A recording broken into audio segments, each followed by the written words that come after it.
I thought he did a really good job. I fully believed by the end that his transformation, the whole look of Doctor Strange, it matched the comic books, and I very much enjoyed him in the role.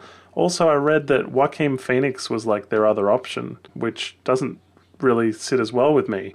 So I was pretty happy, I guess, with Benedict Cumberbatch in the end.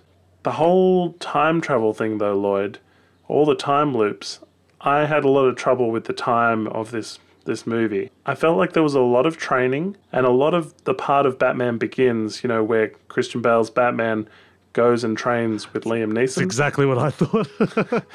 Except it's most of the movie is that portion. And then obviously you get some Inception there too. So I mean, we love Christopher Nolan on this podcast. We're happy to see like-minded directors. But of course, the comparisons are there for Inception and the city folding into itself. This might not sound as kind, but the feeling that I had watching this, and I saw the trailer, but I've avoided a lot of TV spots and interviews and things. I went in as fresh as I could.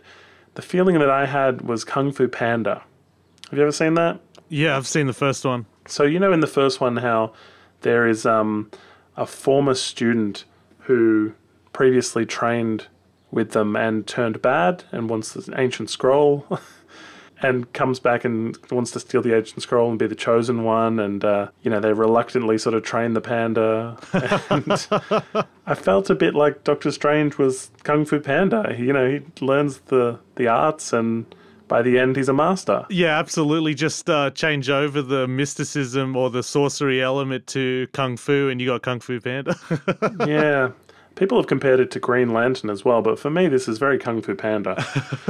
Well, I read a review that said Doctor Strange is Iron Man with magic, and I think in many ways they're right, because you got the arrogant genius, a disaster befalls them, and they are left to some, super element that has to help them get out of that situation, and then they become a hero, and both have very particular goatees as well. But I like Iron Man. I like Tony Stark.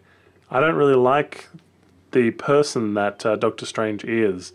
I think for his arrogance, they didn't really give us enough kind of save the cat moments where he's a good guy. We don't see him operate on anybody he isn't sure he can save. Yeah. He doesn't want his record ruined.